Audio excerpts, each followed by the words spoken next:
Hello, Charlie. How are you? Nice to I'm meet good. you. Nice to meet you.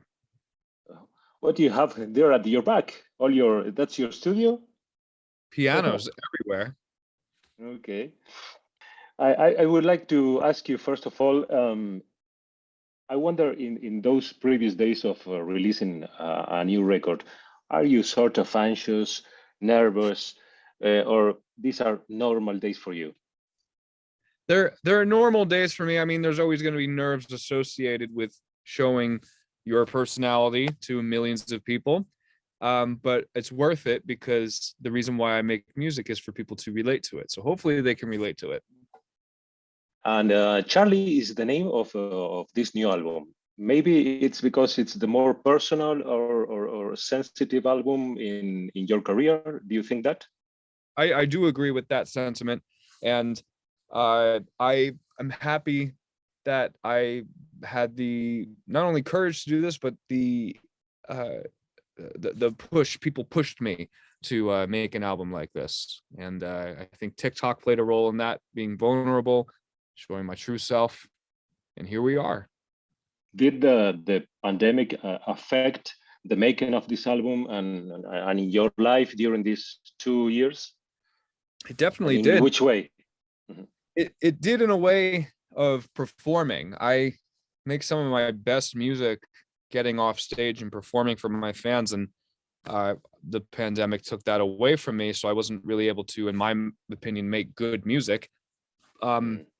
but I turned to the internet and performed for my fans in a different way, and it gave me a similar feeling. But I'm really excited to go back on tour next year, do these small shows that we're doing for now, and to really connect on a personal level with my fans.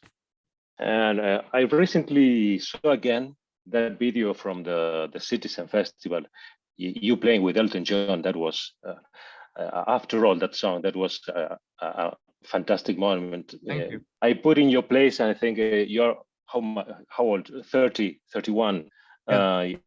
You played with a legend. How does it feel? Because you play with a legend, and then you collaborate with Megan Trainor or Elton John. How does that all fit?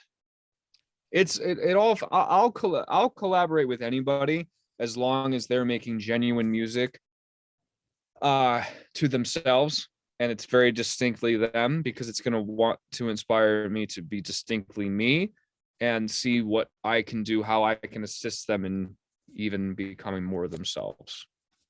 Talking about that, how is it that you make the decision to give your song to another artist or keep it to yourself, even knowing, oh, this could be a hit, this could be another song in my album? How do you make that decision? I think it's everything to do with what energetically is within the moment. Like when I wrote "Stay" for Justin Uh, Bieber, it was just so uniquely Kid Leroy and Justin Bieber. There was no way it was going to be my song. Even though you hear elements of me in it, it's really it just felt right for them. It's kind of hard to explain. It's just whatever feels right, you do. Today we have a new single, "Charlie Be Quiet." Yeah, What can you tell us about that single? it's a message to myself to quiet Uh, my mind. And uh, the reason why those guitars are so loud is it kind of represents the loudness in my mind that I can't yeah. really turn off sometimes. Um, it's just chaos in my brain at times. And how do you make that into music? You make things loud and distorted. Mm. You're from Jersey, right? Jersey Yes. area. Big musicians from all kinds, from Sinatra to Springsteen to Bon Jovi. Um, Tell me, how was your childhood, your teenage years? What kind of music did you listen to on those times? I listen to Yes. everything, Jersey music and not Jersey music. I'd listen to classical music. I listen to um, hip hop from Memphis, Tennessee, all the way to Bruce Springsteen. I try and have a wide palette of music under my belt because you never know what you can use as tools to make your own music. Hmm.